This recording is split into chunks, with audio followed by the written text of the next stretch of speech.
Bonjour, Hervé Cardon, vous êtes candidat à aux élections consulaires, aux élections des Français de l'étranger, pour une liste soutenue, patronnée par le Rassemblement national.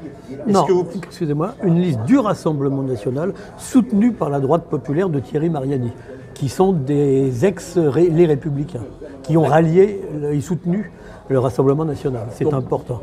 Vous représentez le Rassemblement national dans cette élection. Eh bien, écoutez, je vous demande de vous présenter, puis de présenter votre liste et nous en dire un peu plus sur votre programme. Bon, alors, dans l'ordre, me présenter. Moi, je connais bien ce pays parce que j'y ai mis les pieds pour la première fois il y a 25 ans. Donc, je suis, disons, pas mal enraciné. Je suis arrivé au Portugal pour contribuer à créer une filiale de mon groupe pharmaceutique, pour lequel je travaillais à l'époque. Le pays m'a plu déjà. Et puis, ensuite, je suis ensuite revenu au Portugal pour acheter un domaine que je suis en train de restaurer. Vous êtes un amoureux des vieilles pierres. Oui, je suis un amoureux de l'architecture portugaise des XVIIe, XVIIIe siècles et je rénove totalement à l'identique avec tous les détails architecturaux spécifiques que j'adore. Donc, quand je suis revenu au Portugal il y a 6 ou 7 ans pour acheter ce domaine, justement, pourquoi je suis venu ici? Pour 2 raisons. La première, positive, parce que j'aime beaucoup le Portugal et je connais bien sa culture. Je suis très fadiste, je suis cavalier, j'adore les chevaux lusitans. J'ai beaucoup d'amis fadistes ou gratteurs disons guitaristes de fado ou chanteurs de fado, dont l'un qui était le guitariste d'Antonio Pinto Bast, qui n'est pas le plus petit fadiste, qui est mort récemment malheureusement. Donc je connais bien. J'ai une amie portugaise donc quand je suis revenu ici, là par contre, j'ai voté avec mes pieds. J'ai quitté la France parce que je n'en pouvais plus, comme beaucoup d'ailleurs de Français, on a voté avec nos pieds. La France telle qu'elle est devenue, grâce à M. Macron et à tous ceux qui l'ont précédé depuis 40 ans, c'est une véritable catastrophe. Donc je ne supportais plus, j'ai tout liquidé là-bas et je suis venu ici. Et ensuite, là récemment, j'ai décidé de me présenter parce que la situation étant telle qu'on ne peut plus, à mon avis, s'abstenir, on ne peut plus rester passif et il faut essayer par tous les moyens de freiner ou de corriger l'évolution des choses. La France se caractérise, si vous voulez, par une perte d'identité, une perte de sa prospérité et une perte de sa souveraineté. Voilà. D'accord. Et alors, donc on a bien compris votre motivation, vous voulez redonner son lustre d'antan, et pour ça, donc, vous présentez une liste. Voilà. Présentez-nous vos colistiers, si vous voulez. Voilà. Alors, j'ai plusieurs critères. Le détail, vous l'aurez dans la profession de foi. Mais je vais vous dire les axes et pourquoi j'ai choisi cette équipe-là.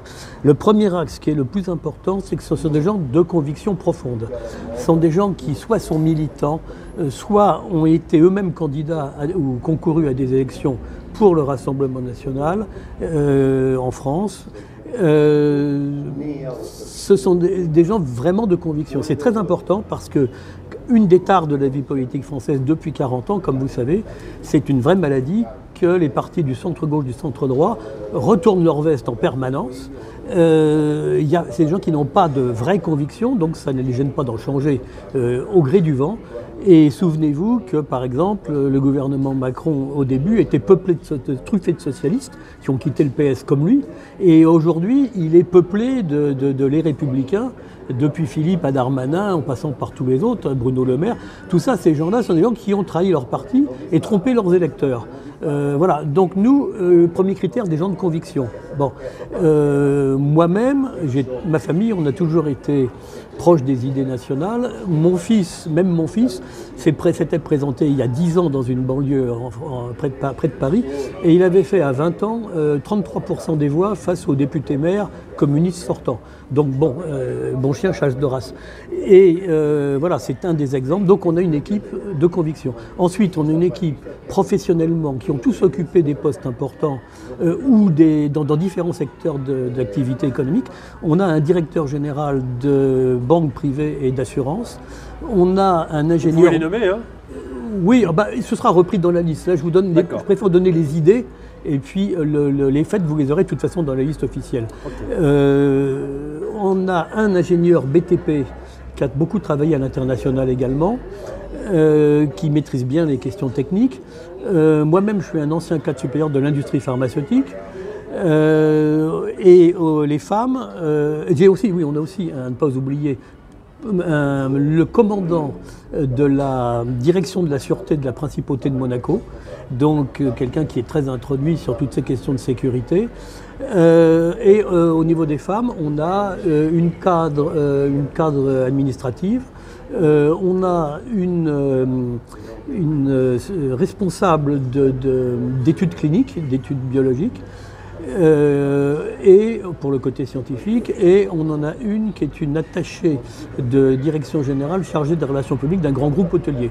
Voilà, donc on a un panel de compétences qui peut, je vous montrerai après, être très utilisable et utilisé pour faire Alors, qu'est-ce que vous voulez faire justement? Quel est le programme de cette liste-là? Oui, alors, attendez, je termine juste par un point important pour tous ces gens-là. Ils sont tous enracinés ou très assimilés au Portugal. Moi, je vous ai dit, je suis là depuis très longtemps. Les autres sont soit mariés avec des Portugaises, on a une franco-portugaise d'ailleurs sur la liste, soit mariés avec des Portugaises, soit sont depuis au minimum 5 ans, et pour d'autres beaucoup plus, dans le pays. Donc ce sont des gens qui sont bien assimilés. Ça, c'est quand même important aussi. Et enfin, ils représentent bien la France, puisque moi je suis du Nord, d'origine. Une de nos colistières est parisienne, un autre est breton, 2 autres sont alsaciens et le dernier est corse. Donc on a vraiment l'intégralité de la France représentée. Voilà. Donc qu'en est-il concernant le programme de votre liste? Bon, alors le programme, il y a 2 aspects à considérer. C'est comme un iceberg. Il y a la partie émergée de l'iceberg. Les conseillers consulaires aident, interviennent administrativement pour aider la communauté française. Bon, ça, je développerai peu parce que toutes les autres listes ne parlent que de ça. Bon, mais c'est le rôle quotidien. C'est le pain quotidien, au cas par cas, mais c'est très loin de se réduire à ça. Et on est aussi compétent que les autres, voire plus, parce que moi j'ai des compétences spécifiques en matière de retraite, des compétences spécifiques en matière d'implantation d'entreprise, de par mon parcours professionnel. Bon, maintenant, nous, ce qu'on veut mettre en avant, et ce que personne ne dit, c'est la partie immergée, à savoir que c'est une élection éminemment politique. Même si les conseillers consulaires ont peu de pouvoir, pratiquement pas de pouvoir de décision, ils ont un pouvoir d'orientation, d'opposition qui est important, et de sentinelle. Nous, on veut être des lanceurs d'alerte pour essayer de pallier la politique désastreuse qui est appliquée actuellement. Voilà. Et donc, à ce niveau-là, on va intervenir aussi au niveau, si on peut, au niveau de l'Association des Français de l'étranger, qui, elle, est très politique, où là, il y a une vraie couleur politique qui se dégage par groupe politique, et au niveau d'élection des sénateurs, si on le peut, par ce biais, des sénateurs de l'étranger, qui est en fait un but éminemment politique. Voilà. D'accord, donc on a compris que vous aviez un double volet. Évidemment, le volet quotidien. Associatif, disons, voilà. presque. Et puis un volet politique, clairement. Résolument politique, d'opposition claire et déterminée. Très bien, mais merci beaucoup pour cette présentation, Hervé Cardon. Voilà, je vous en prie.